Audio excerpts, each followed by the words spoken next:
فيلمنا بيبدأ في المينا بواحد بيتمشى على الشط وبيلاقي لعبة مدفونة في الرمل، بياخدها معاه ويروح بيها البيت. وبيصحى أليكس من النوم بيلاقي اللعبة وبيستغرب مين لسه بيلعب ألعاب زي دي. تطلع لعبة أتاري اللي انقرضت من أيام ما كنت بطفش من الدروس عشان ألعبها. بيخلص لعبه ويروح ينام، ولكن اللمبة بتنور وهو نايم، وبيروح يشوف مالها ويجرب الشريط والدنيا بتتحول حواليه. بعد 20 سنة بيكون في واحد اسمه سبنسر بيتصل بيه صاحبه فريدج علشان يشوف عمل ايه في البحث بتاعه. وبيروح سبنسر يقابله عند البيت المخيف ويديله البحث بتاعه. وبتجيله واحدة وبيقول له انت عارف بقى وقفة الراجل ب100 ست، بس لو جت الست يغور الراجل. وبيسيبه ويروح يركب معاها. بيروح واحد يستدعي سبنسر لمكتب الناظر، بيلاقي صاحبه هناك وبيلاقي ان هم هناك علشان نهاية البحثين شبه بعض. وبيعاقبهم الناظر وبيكون في بنتين هناك كمان معاهم، بسني ومارسا. والعقاب بيكون ان هم يشيلوا دبابيس المجلات دي كلها. وبيروح سبنسر يشقط مارسا وبيلاقي لعبة جومينجي وبياخدها سبنسر يجربها. وبيختار كل واحد منهم شخصية وبيبدأ اللعبة وبيبدأ الجهاز ينور. وبيلاقوا الجهاز بيطلع شرار وبيحاول يطفيه، ولكن بيلاقي جسمه بدأ يتحلل وهم كمان بيحصلوه. سبنسر بيلاقي نفسه في شخصية راجل عنده عضلات في دراعه، وبيفهم ان هو جوه اللعبة وانهم جوه الشخصيات اللي اختاروها. ولكن بسني بتتحول لراجل بكرش قصير وبيكون مش عاجبها، فبيطلع فرس النهر يبلعها. وبعد شوية بيلاقوها نازلة من فوق عليهم، وبيلاقي ان افراس النهر بتهاجمهم، فبيطلعوا يجروا وبيقابلهم واحد بعربية وبيركبوا معاه وبيعرفوا ان هو المرشد بتاعهم. وبيلاحظ سبنسر انه عامل شبه البوت اللي بتستقوا عليه في بابجي، متبرمج على كل حاجة. وبيحكي لهم قصة اللعبة وانه كان في واحد اسمه فان بيدور على الجوهرة المقدسة لجومينجي، ولقاها عند تمثال النمر واخدها من مكانها وحلت اللعنة على جومينجي. وبدأ يسيطر على الحيوانات اللي في الغابة كلها، وهو استنى لحد اما نام واخدها. ومطلوب منك ترجعها لمكانها، وانه لازم يختم اللعبة علشان يعرفوا يرجعوا مكانهم. وقبل ما يمشي بيسيب لهم الخريطة وبيقول لهم دوروا على الجزء الناقص. وبيفتح الخريطة اللي بتكون ناقصة حتة، وبيفتح المنيو بيلاقي نقط القوة بتاعته والضعف. ونقط القوة بتاعته ما بيخافش والتسلق والسرعة والقرص المرتد والنظرة الثاقبة، وما عندوش نقط ضعف. ولما بتسأله فتحتها ازاي دي بيقول لها اضغطي على الزرار اللي في الشمال. فبيحاول يساعدها فريدج، وبتكون نقط القوة بتاعتها الكاراتيه والتايشي والقتل بالرأس. ونقط الضعف السم. وبسني نقط القوة بتاعتها علم الخرايط وعلم الآثار وعلم المتحجرات. ونقط الضعف بتاعتها قدرة التحمل. وفريدج نقط القوة بتاعته انه عالم حيوانات وبيعرف يستخدم الأسلحة كويس. والضعف بتاعه الكيكة والسرعة والقوة. وبيلاقي الخريطة بتتغير واتكتب لهم اسم مكان، وبيلاقوا موتوسيكلات جاية عليهم ومعاهم أسلحة وصواريخ وبيضربوا عليهم. فبيهربوا منهم لحد ما بيوصلوا لآخر الجبل وينطوا في المية. وبيلاقوا انه مارس أخدت طلقة وبتختفي، وبعد شوية بتنزل لهم. وبيفهم ان لهم 3 محاولات في اللعبة، ولو خلصوا يبقى جيم اوفر وممكن يموتوا فعلا في الحقيقة.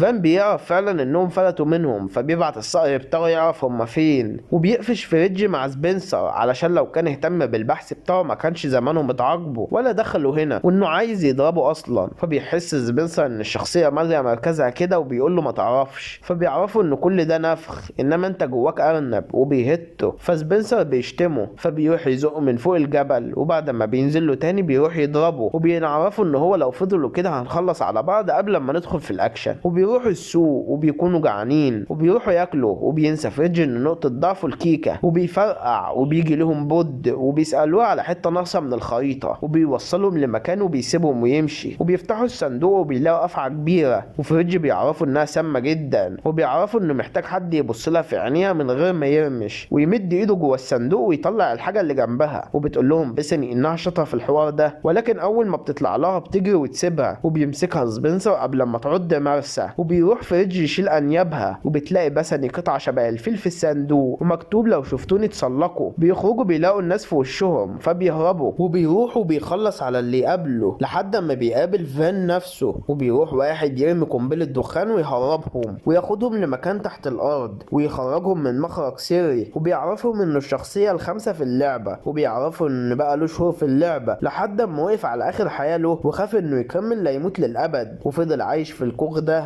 وبتحس بسني ان القطعة الناقصة ما كانتش الخريطة، وان القطعة الناقصة هو، ولازم يكملوا مع بعض. وبيروحوا عند مكان فيه عربيات وطيارات، ولكن بيكون فيه جنود واقفين. فبيقرروا ان لازم مارسا تشتت الجنود دول. وبتروح بسني تعلمها ازاي تغريهم. ولما بيسألوا أليكس بيعرفوا ان هو دخل اللعبة من 96، وبيعرفوا ان هو في اللعبة بقاله 20 سنة عن العالم الحقيقي. وبتروح مارسا علشان تغريهم، والجنود مشغولة واحدة معاها بيدخلوا جوه، ولكن فريدج بيبهدل الدنيا وبيعمل صوت، وهي بتسيبها من الإغراء وتركز على نقطة قوتها وهي القتل بالرأس وتخلص عليهم. وبيلاقوا ناس جاية عليهم فبيقرروا ياخدوا الطيارة ويطيروا، ولكن بيتضرب عليهم صاروخ وبتتعطل الطيارة بيهم. ولكن بيعرف أليكس يسيطر عليها ويطير، ولكن مش بيعرف يطير لفوق علشان في مشكلة في المروحة. فبيطلع سبنسر يحل المشكلة وبيقدروا يهربوا من قطيع وحيد القرن اللي بيجري وراهم. وبيعرفهم فريدج ان الجوهرة وقعت منه ولازم يرجعوا يجيبوها، ولكن بيلاقوا ان قطيع وحيد القرن ملمومين حواليها. وبيرمي سبنسر